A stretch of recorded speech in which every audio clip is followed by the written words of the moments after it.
Welcome to the Board Ghost Primer episode for the game Downfall by Carolyn Hobbs. You can find Downfall on lessthan3games.com.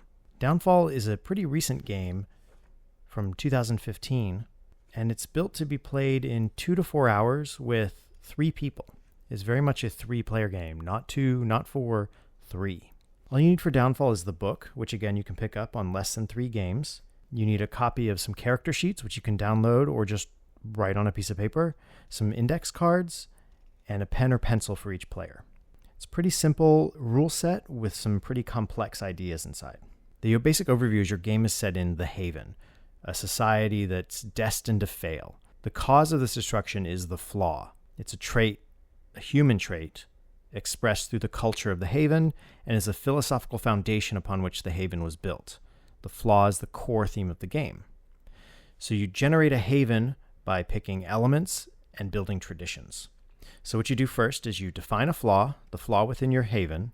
Then you go and choose the elements that make up the Haven, the physical elements. They have a chart here, but it could be grave, light, or trees. And then you would craft and tell physically how does that manifest itself in the world? How does grave, light, and trees make this Haven? What does that mean? You then go and start building the traditions. You pick a category and then define within that category something that people do that reflects the flaw of the world and manifests itself in the traditions of the people in a certain aspect of life: architecture, communication, government, justice, love, etc. So you make these traditions, then you pass that to the player to your left, and they write down a emblem of that tradition, something that makes it physical and in the real world.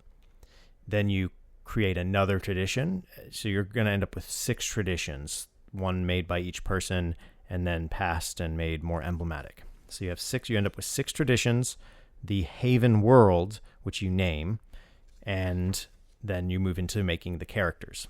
So the key is that you have the main character, your hero, who is someone who bucks against the system. They recognize the flaw in a tradition that they either are part of or that they interact with, and they want to stop the flaw from taking over the Haven and destroying your world. But they're going to fail.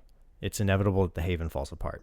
So there's this whole aspect of world building where you generate the flaw at the center of the world, the physicality of the world, how is this world built, and how does the flaw manifest in it. Then you generate the traditions of the world, how the flaw manifests itself throughout how people act in this world. Then you name the world. Then you build characters, and each character, the hero, the fallen, and the pillar, have a different role to play. So the hero is someone who has an occupation tied to a tradition, and they also have a tradition that they rebel against, and they oppose it for a specific reason. It can be the same tradition that they're occupied in. Then you define their identity. The next character you have is the Fallen. The Fallen actively promotes the flaw's growth within the Haven. So there are many in the Haven who support the flaw, and the Fallen's just one of them. They're an antagonist to the hero and creates challenges for the hero. And during play, they will say, but the consequences are, when the hero takes an action. The Pillar is another character, and they are a normal person. They represent the people who are apologists for the flaw, who recognize and just want to maintain the status quo, turn a blind eye to the problems in their society. They're just trying to get along. They'll listen to the hero and sympathize or try to be like, hey, no problem, no worries. But they won't really antagonize the hero or cause him any conflict. You then play, and once you've built your characters and built your world, you then play through a series of steps with each team. So one person at your table starts as the hero, the person on their left is the Fallen, and the person on their right is the Pillar. And you'll role play each character. So the Pillar's player just makes sure everyone has the right sheet throughout the game. So step 1 within this round is corruption. The Pillar's player describes a tradition that's being corrupted by the flaw. So you say, this tradition is is being messed up by the flaw in a big or little way. The bigger the problem, the closer to destruction you're going to push yourselves. Step 2, the hero frames a scene. They can play a scene that relates to the corruption. They want to play a scene that relates to the flaw more often than not. And they react and play out this scene with the other characters. Then the fallen frames a scene about the hero. And you can continue the scene with the hero or just kind of play with something else happening in the hero's life. And you should show how the downfall develops based on what the hero did or didn't do to help the Haven. So you should definitely challenge the hero in this role as the fallen and make life difficult. The next step in this scene phase is reflection. So the hero reflects on their state in the Haven and narrates their thoughts and feelings about the Haven in reflection to the previous 2 scenes.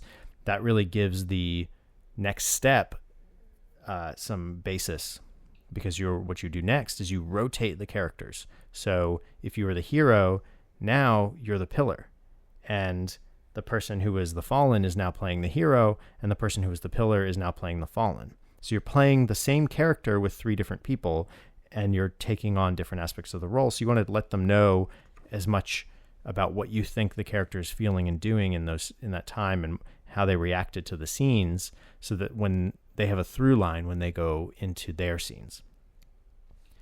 And after you play a couple scenes, you say, okay, how close are we to the destruction of this world? That's part of the reflection. And if you say, this is the end, you go on to you do one more rotation and you play one last scene.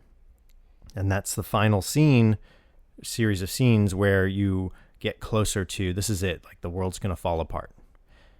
After the reflection, you decide that the world's about to end, the collapse. The pillar takes the information and describes the collapse through the hero's perspective. So you each take a turn vignetting in a couple sentences what happens as to the hero and through the hero's eyes as Haven collapses. And that's the whole game. You play through 3 sets of scenes. You're going to have 6 scenes total in the shortest game, plus some setup. And that's Downfall.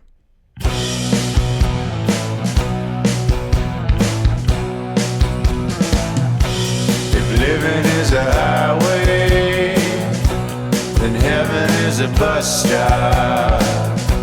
Been waiting for a minute there, or has it been for